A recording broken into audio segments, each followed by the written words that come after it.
Boa tarde, taverneiros e taverneiras. Hoje aqui no sábado, mais uma vez, a Taverna, nosso programa semanal.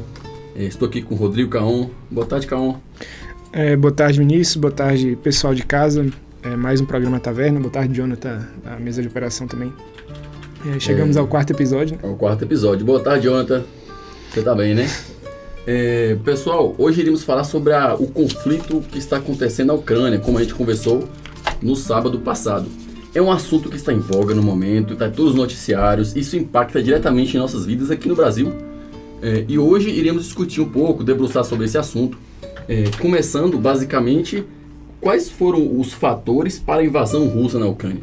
A gente vai discutir sobre isso, o porquê aconteceu isso, o que motivou Vladimir Putin a tomar essa iniciativa, e iremos falar um pouco também do contexto histórico desses países. E eu acredito que vai ser um programa muito interessante. O que você acha, Caon? Um programa super interessante. Primeiro porque é uma guerra invasão, né? Que acabou de fazer um ano de conflito. Então, acho que são coisas muito pertinentes.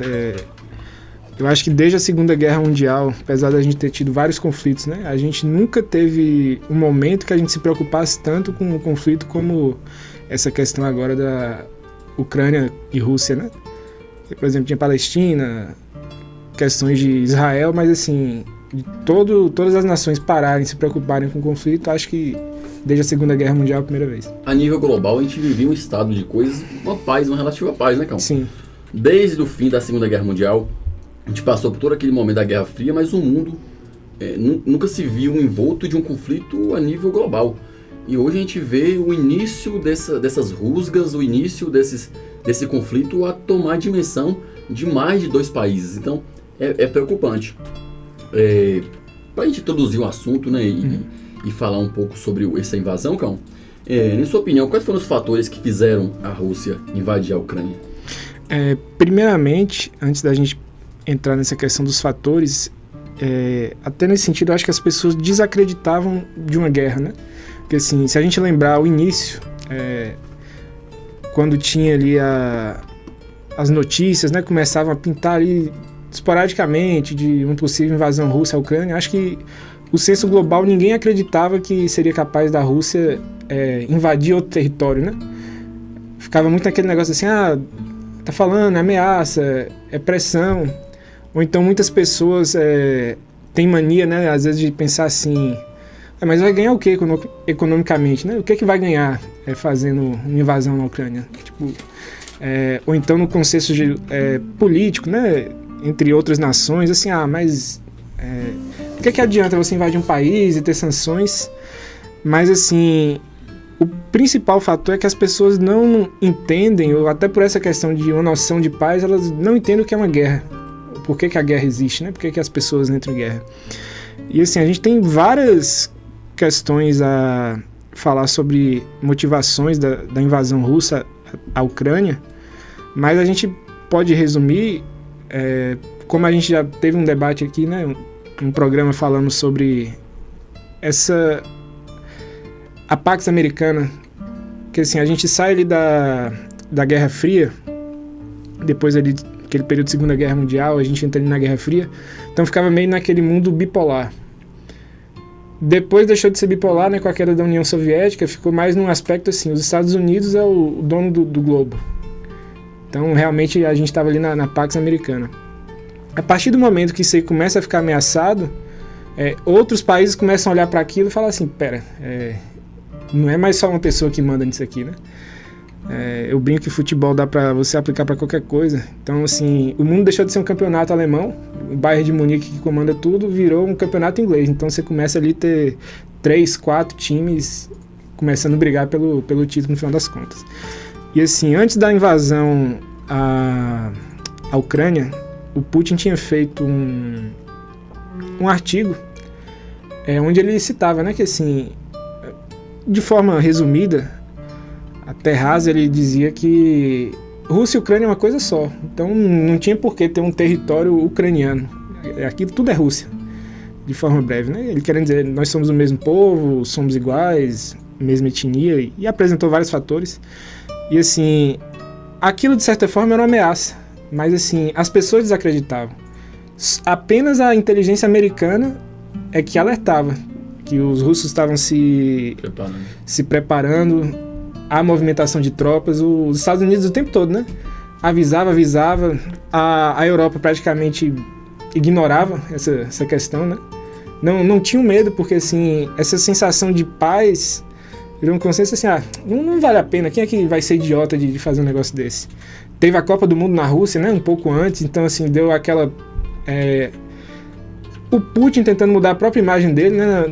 No meu modo de vista, até um despiste, assim, ele querendo aumentar sua popularidade, sua aproximação com outros países, Então, 22 de fevereiro de 2022, a Rússia invade a Ucrânia. Então, assim, também a questão da OTAN, né? A OTAN cada vez mais se aproximando do território russo. Então, vários fatores levaram a essa invasão.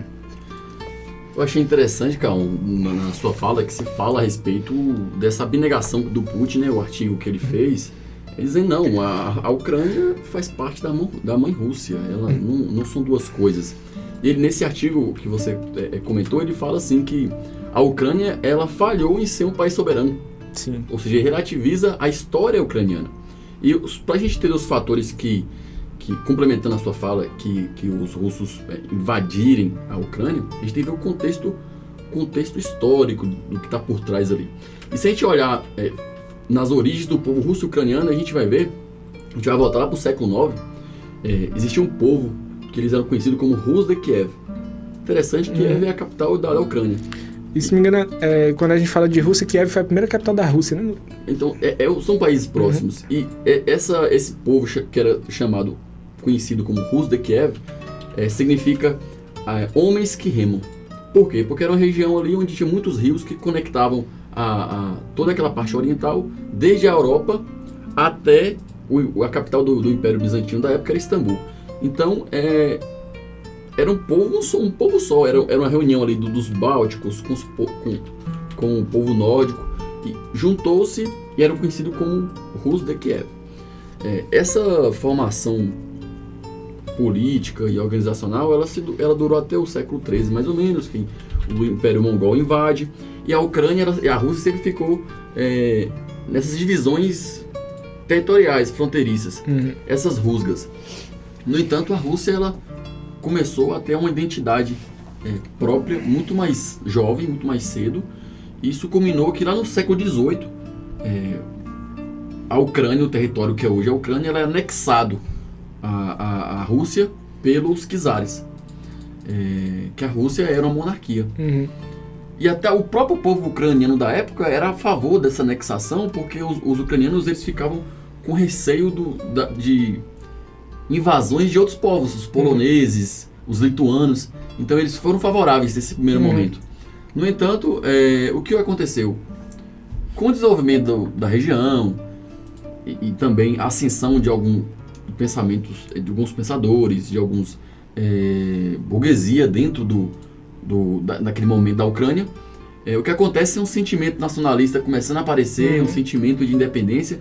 Isso culmina em 1918, que ali basicamente o início ali da União Soviética, né? Sim. O início do fim da monarquia russa para a União Soviética, para que é o período da queda dos czares também. O governo comunista da Rússia. E a Ucrânia vendo esse movimento, falei, vamos aproveitar e também nos tornar independentes. E aconteceu, fizeram a declaração de independência, em 1918 se tornaram independentes da Rússia. No entanto, 2 anos depois, o que aconteceu? Com os bolcheviques ascenderam ao poder da Rússia, eles falaram, não, Ucrânia, você é aqui, volte de novo. Ele praticamente ignorou a declaração de independência ucraniana e anexou novamente a Ucrânia à Rússia. E em 1922 eles criam a União Soviética, que é um conglomerado de países que eles chamam de países socialistas, né? Então, para você ver que os dois povos eles têm semelhanças e rusgas muito antigas. E eu acho que acho que você vai concordar comigo, o fator principal que gera até hoje um desconforto ucraniano contra os russos, um descontentamento, uma visão negativa, foi o evento de Holodomor. Sim. Que foi que é muito, a gente fala muito, né? A gente vê muitos historiadores, influenciadores falando do Holocausto judeu.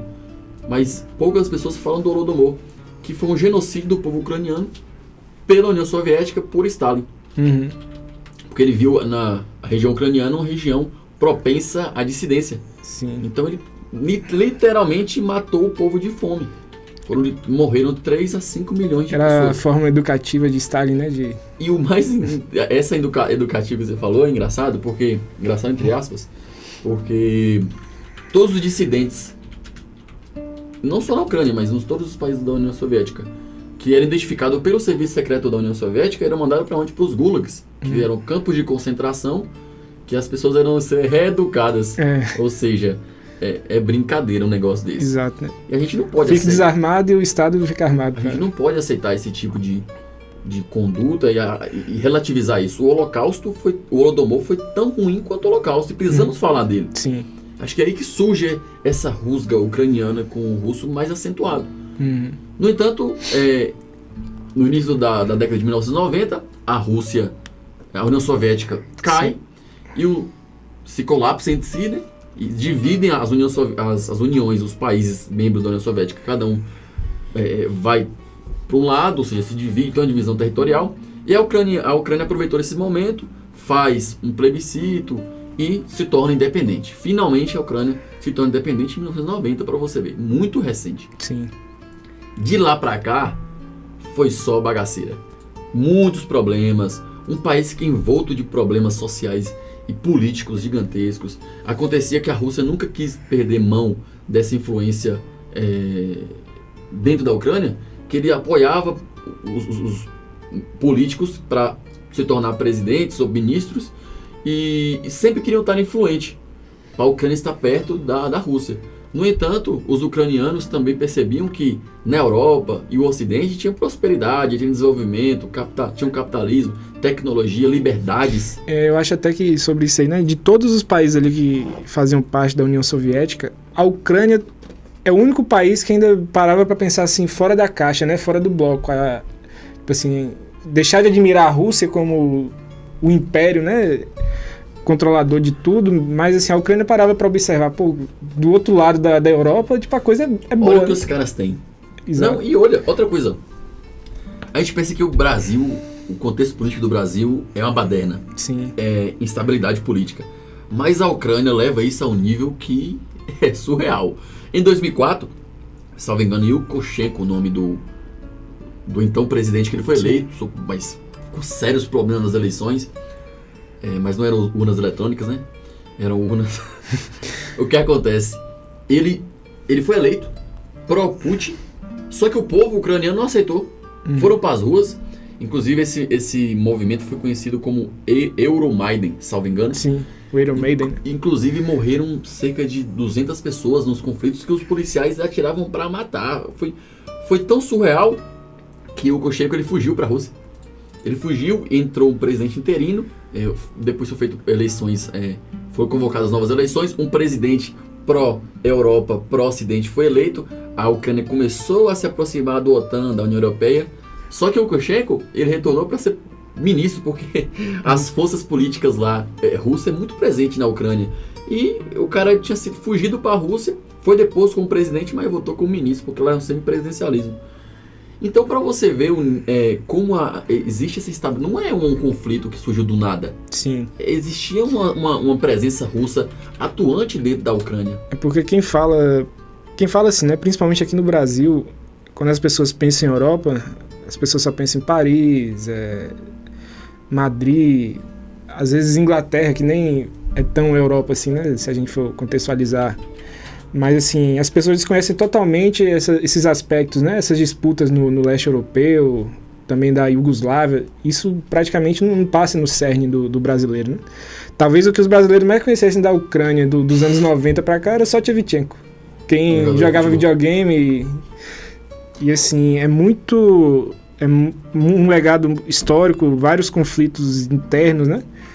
É como praticamente problemas familiares a serem resolvidos ali, então...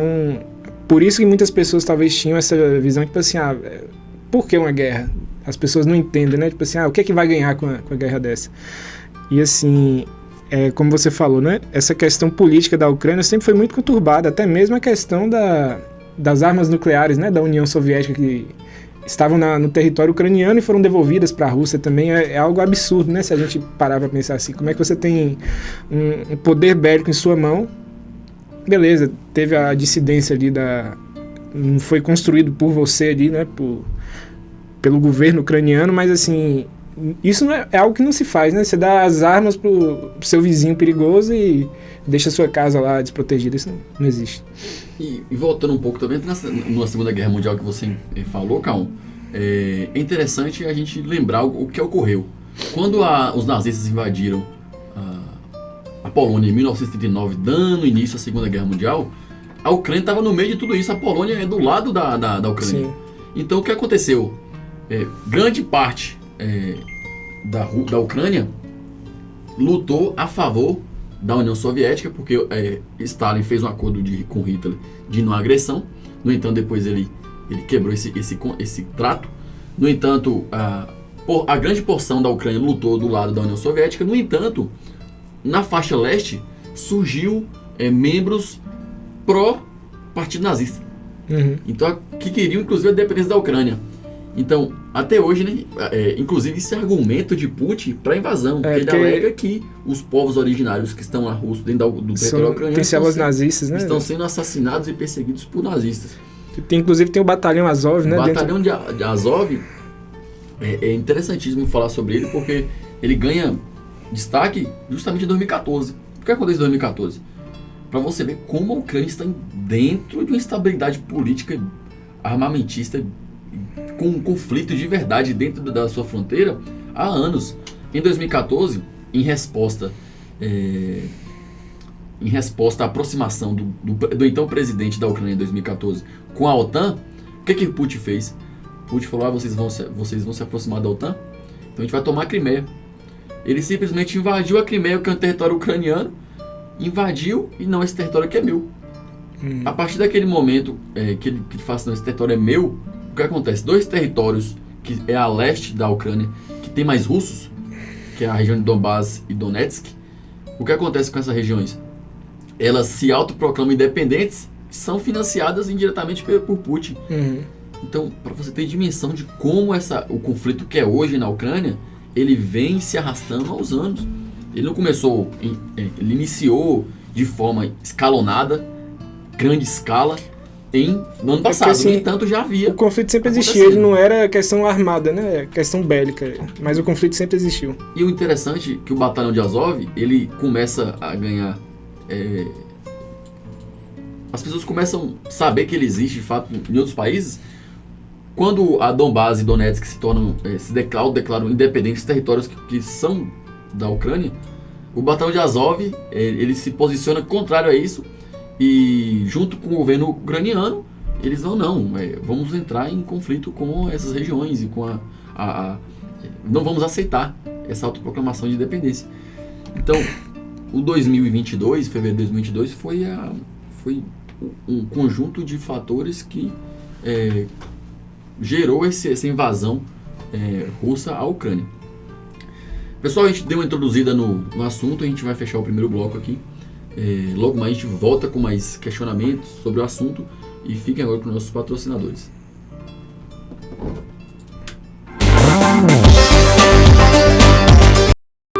Pessoal, com a taverna, vocês ouviram aí as nossas chamadas dos nossos patrocinadores, a Grande Peixaria Frank e Carla Store.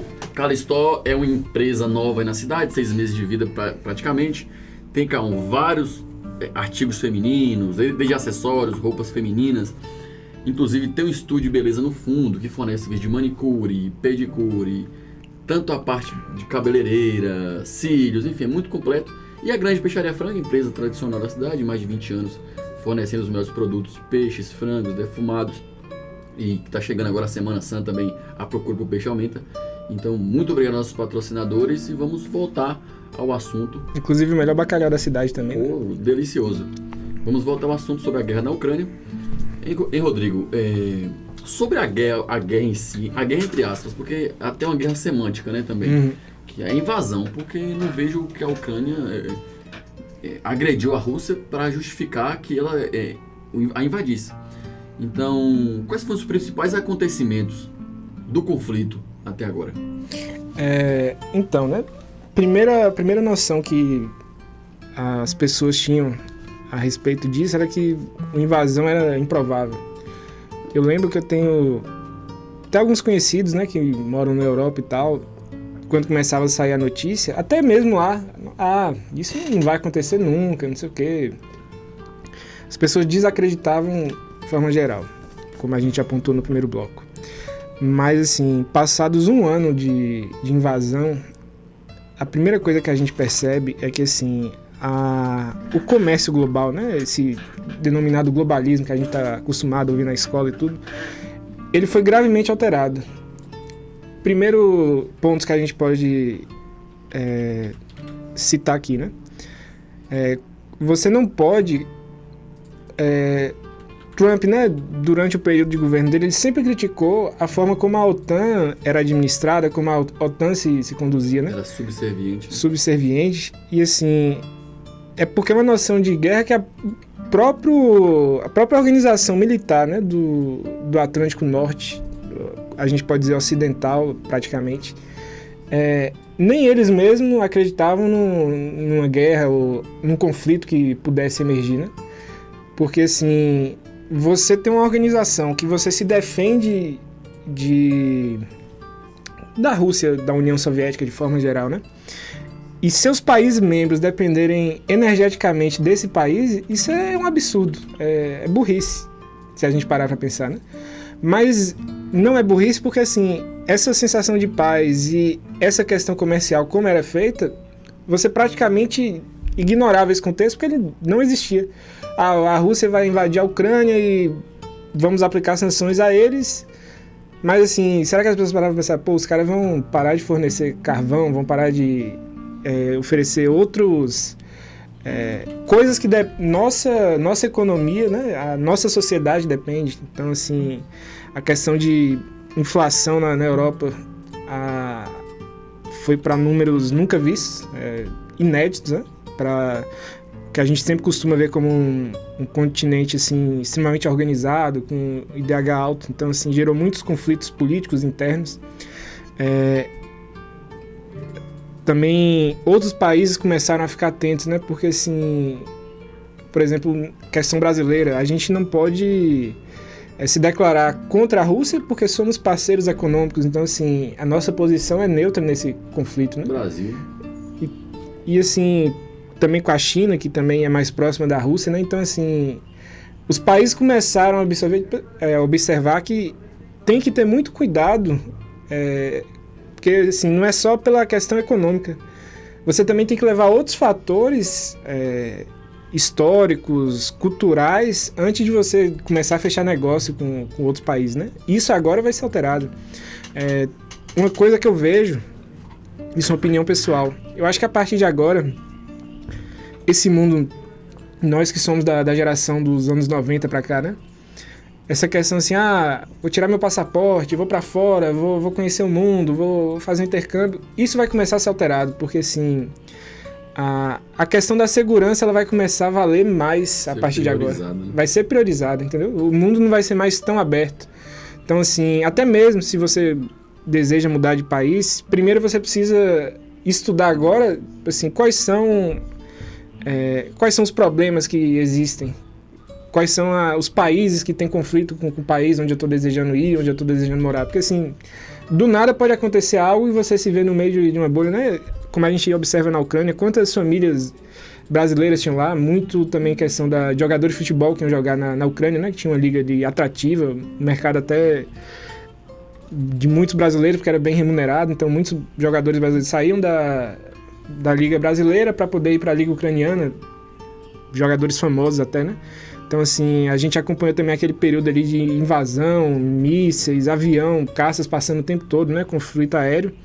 E os caras tentando arrumar carona, né? Quase um pau de arara para poder ir para outra região, porque não podia nem usar o próprio carro, né? Para poder sair, ir para outro país e poder voltar para o Brasil. Então, assim, essas questões agora vão ser muito mais... Porque, por exemplo, imagine aí para um russo, a partir de agora, né, para ele poder ir para um outro país europeu, para ir para os Estados Unidos. Então, assim, a vigilância é muito maior. ou até outras pessoas, né, que queiram ir para a Europa, vai começar a ser muito mais filtrado, né? Tipo assim, origem, relações, posição política. Então, tudo isso vai ser alterado a partir de agora, porque a segurança nacional vai ser o fator primordial. E outro ponto também a ser levantado sobre essa invasão é que muitos relativizam quais foram as pretensões de Vladimir Putin quando invadiu. Algumas pessoas falam, não, os planos de Putin não eram uma invasão rápida, tomar Kiev e sair, como se fosse defendendo o regime russo. Na verdade, está sendo um fiasco total para o país dos russos. Se a gente fazer a análise de como aconteceu a invasão, ele invadiu por 5 frentes diferentes.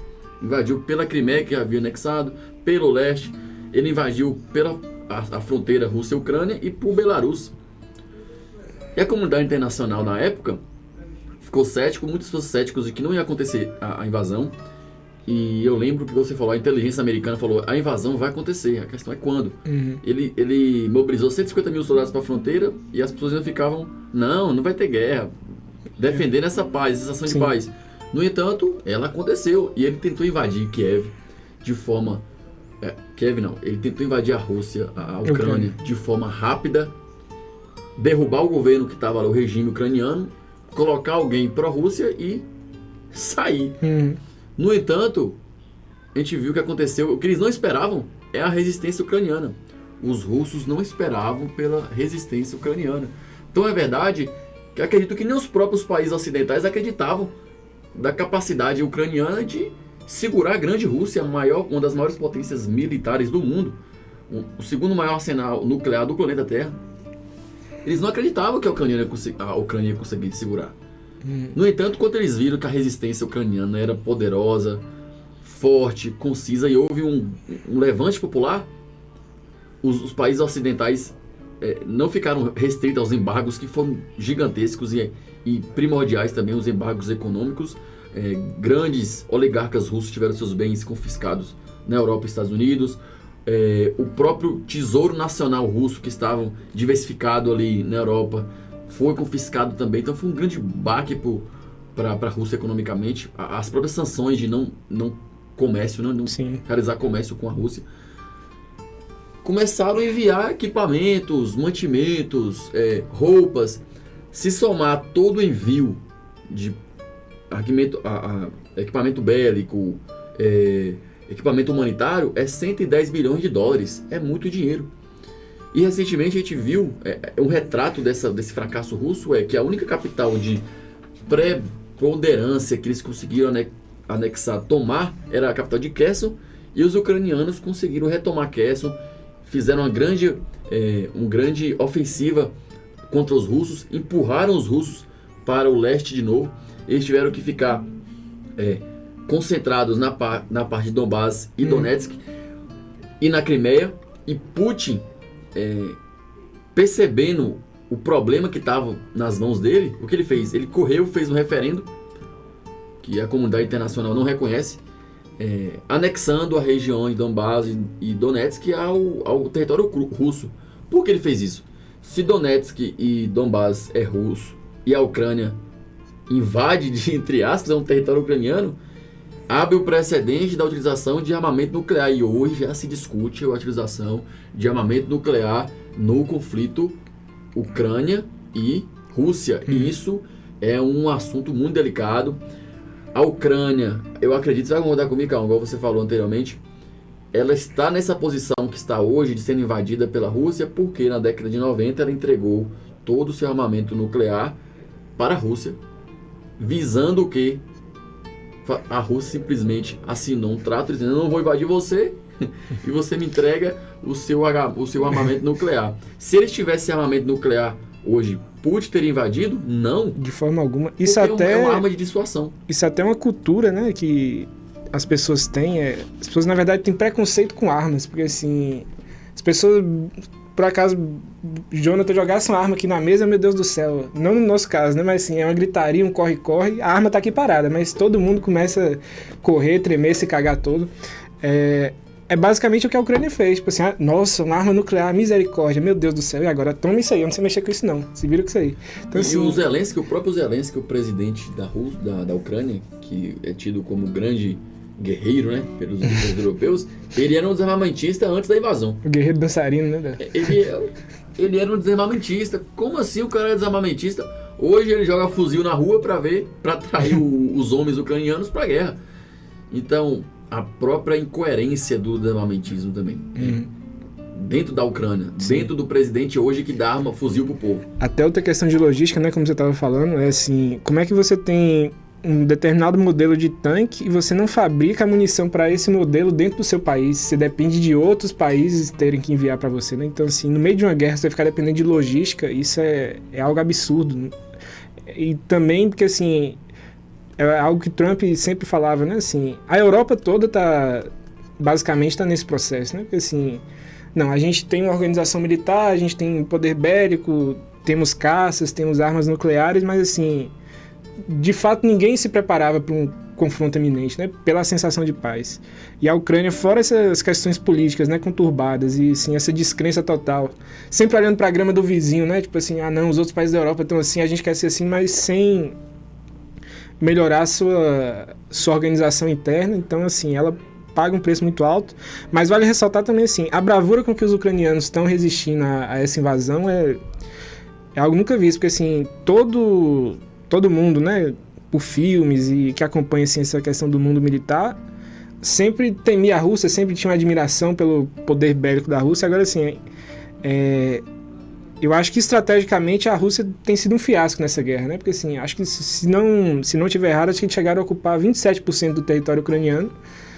E atualmente, né, agora passado um ano de guerra, eles estão ocupando apenas 16% e de costa para o mar, né? Assim, eles não têm uma defesa terrestre para poder se organizar. A pior situação. A pior situação na guerra é você ficar de costa para o mar. Então, assim, os ucranianos, de certa forma, agora estão levando uma certa vantagem. A gente sabe que a Rússia, economicamente, ela tá ruindo. A gente não sabe até quando, e isso torna mais perigoso, assim, essa questão das armas nucleares, né? Porque, assim, quando vai chegando pro deadline, você precisa vencer. E agora, o que a gente faz? Porque, assim, tá virando mais um confronto de infantaria, né? Porque, assim, vários caças já perdidos. Então, assim, a Ucrânia conseguiu resistir àquele primeiro ataque, né? A Rússia não consegue mais fazer aquele ataque por tanques, não consegue aproximar os tanques. Então, assim, virou uma ocupação de espaço. Então a gente tem ali os russos de costa para o mar, os ucranianos conseguindo se defender e agora recebendo apoio, né? Se não me engano, chegaram tanques poloneses, já entraram no território ucraniano, tá chegando tanques alemães. São um dos mais modernos do mundo. Exato. O Leopard 2. E os Estados Unidos já prometeu ajudar financeiramente, né? Mais dinheiro ainda, mais um pix de gordo. Inclusive, é criticado dentro do próprio ala republicana, critica muito esse envio desenfreado de dinheiro para a Ucrânia. Em relação aos impactos dado o conflito, os ouvintes podem estar se perguntando assim, e as pessoas que estão nos assistindo no YouTube, por que os Estados Unidos simplesmente não entram na guerra de forma direta e termina logo com tudo isso? Porque os Estados Unidos é a maior potência bélica do mundo, de longe, disparado. Simplesmente porque se um soldado americano entrar em território ucraniano para a guerra, o mundo como conhecemos acaba. Por quê? E dará início, no mesmo momento, a uma guerra nuclear. A terceira guerra mundial. Irá utilizar de armamento nuclear porque na concepção dele será uma intromissão direta da OTAN no conflito que é só entre Ucrânia e Rússia. Então o que acontece hoje na guerra, no conflito Rússia-Ucrânia, pessoal, é o que o pessoal chama de guerra por procuração. Ou seja, os Estados Unidos mandam equipamento, mandam dinheiro, mas não tem soldado americano em território ucraniano. Porque senão é guerra mundial. E guerra mundial, o mundo como conhecemos acaba. Pois o arsenal nuclear da Rússia tem capacidade para destruir o planeta. O arsenal nuclear americano tem capacidade para destruir o planeta. Não é destruir um ou outro, é o planeta. Então é uma capacidade destrutiva, bélica, gigantesca. Então é por isso... E lembrando que quando a gente fala de destruir o planeta, né? Não é destruir o planeta, é destruir a humanidade. Porque o planeta se recupera. E como conhecemos, né? Sim. A vida como conhecemos, porque tudo mudaria. Sem falar que o impacto do conflito chega até nós no Brasil. A gente estava se recuperando de uma pandemia, de uma injeção desenfreada de dinheiro na economia, e de repente temos lá um dos membros da OPEP mais influentes, que é a Rússia, que é a OPEP, pessoal, é a maior organização de produção de petróleo do mundo. Os países membros são os maiores produtores de petróleo do mundo. Então, se um país entra em guerra, em conflito, a produção de combustível despenca, e não somente combustível, mas gás. A Europa está passando por crise energética tremenda. O mundo está à beira de uma recessão econômica, muito graças também ao conflito Ucrânia e Rússia. Então, chega a nós e chega no bolso. Sim. A gente não percebe diretamente, mas estamos pagando mais caro nos produtos por conta do conflito. O diesel mesmo. Quando na história recente vocês viram o diesel mais caro que a gasolina? O diesel está mais caro que a gasolina, por quê? Por conta dessas questões, pelo preço do barril do petróleo internacional. E a Rússia é um dos maiores exportadores de fertilizantes também. Sim. Então tudo isso chega até nós. Outro ponto que a gente tem que falar é o Brasil. Como o Brasil está posicionado em tudo isso? Recentemente a Alemanha embargou o Brasil. O Brasil está sob embargo alemão. O Brasil havia vendido para Filipinas centenas de blindados chamado Guarani, que basicamente usava peças do Leopard 1, que é um tanque alemão, ou seja, peças alemãs. E o Brasil também havia vendido várias unidades para a Argentina, do blindado Guarani. Só que como as peças são alemãs, a Alemanha pode dizer não, proibida a venda. E como a Alemanha havia pedido munição para o governo brasileiro, e o governo atual brasileiro negou o envio de munição, a Alemanha, vocês não vão enviar munição, mas também não vão poder vender os blindados. Tá aí, sem poder vender os blindados. Então isso está chegando no Brasil, o Brasil está sob embargo. Porque os países europeus, a Alemanha, inclusive a Alemanha, estava tentando ficar neutra no conflito, por conta da dependência energética do gás russo, mas agora, com as coisas escalaram de tal forma, que a Alemanha deu uma reviravolta e está sendo um dos países mais ativos nessa questão de mandar equipamento, de cobrar os outros países que participam, não só mandar equipamento. A Alemanha está cobrando, embargando o Brasil, porque o Brasil não quis mandar armamento para a Ucrânia. Sim. E sem falar, outro ponto, que a Alemanha, se a gente pegar depois da Alemanha nazista, Guerra Fria e a Alemanha recente, o gasto militar alemão era mínimo. Eles tinham um orçamento militar muito pequeno. Porque eles vislumbravam, não, a gente tem que ir pela área da globalização, do comércio, Sim. somos amigos de todo mundo. Todo mundo é amigo. Com a invasão da Rússia na Ucrânia, o que aconteceu? Eles alavancaram o investimento bélico em 2% do PIB. Para a realidade alemã é muito dinheiro aplicado. Ainda mais Então, por ser o país mais forte economicamente da Europa. Né? Isso está mudando a guerra na Ucrânia, o conflito ucraniano com a Rússia, está mudando o cenário geopolítico, os gastos bélicos das nações. E assim, se eles gastam mais com armamento, eles vão ter menos recursos para gastar com o social. Isso impacta também nas políticas sociais dos governos. Então, pessoal, a gente debruçou um pouco sobre esse assunto. A gente vai, no próximo bloco, finalizar essa questão da guerra, do conflito Ucrânia e Rússia, e iremos dizer a vocês o tema do próximo programa. Então, até mais.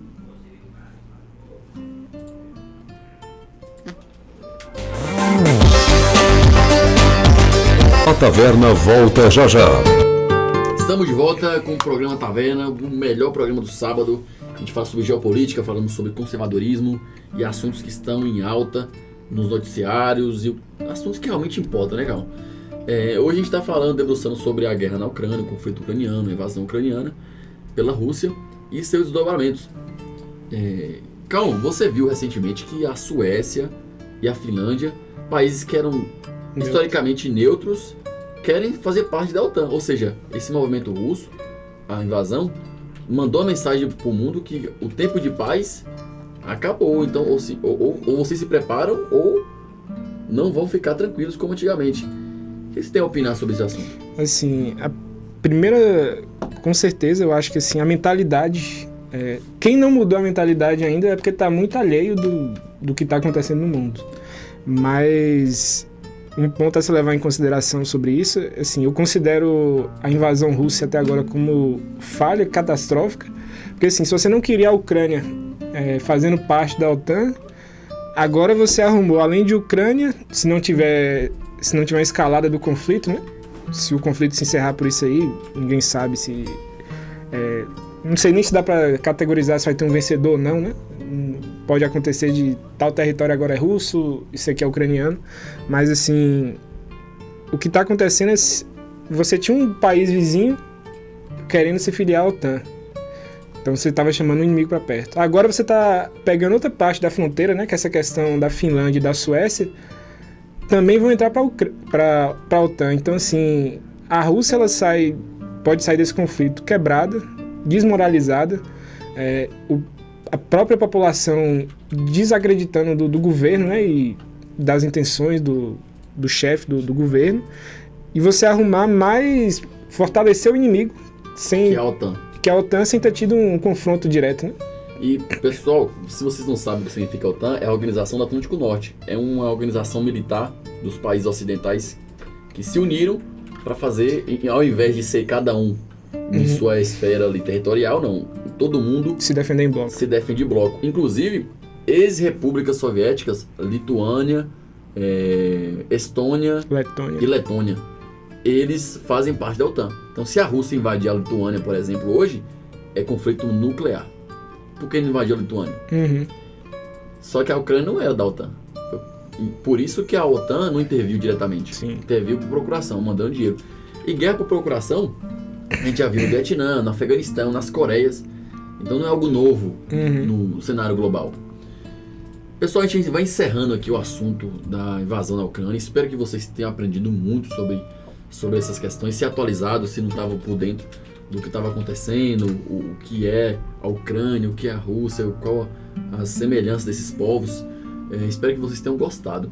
A gente vai rapidamente falar um pouco sobre o nosso próximo tema.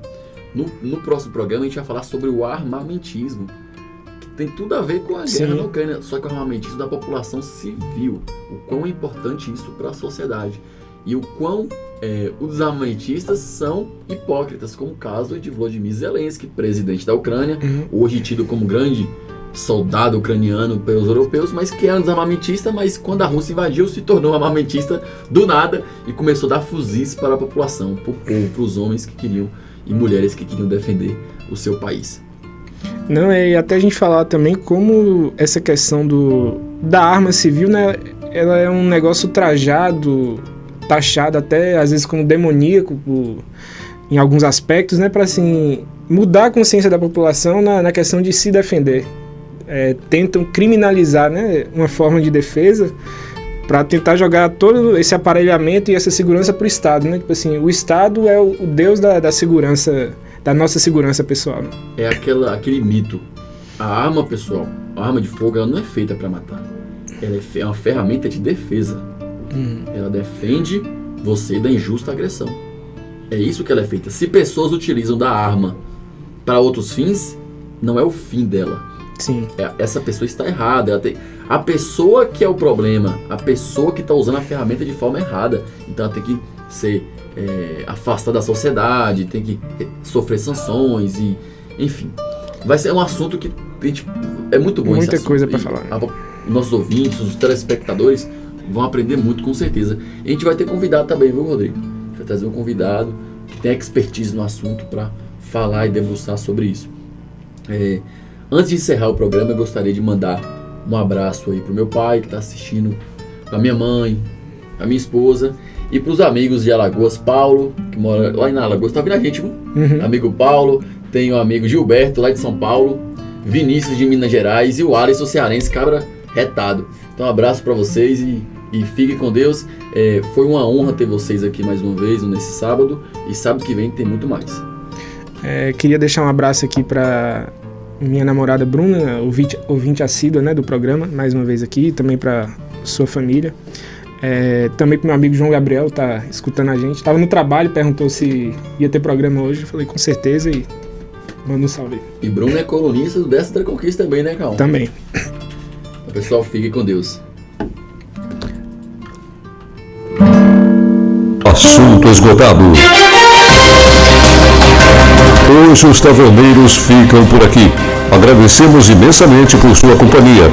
Sábado que vem estaremos de volta com muito mais. Aguardem.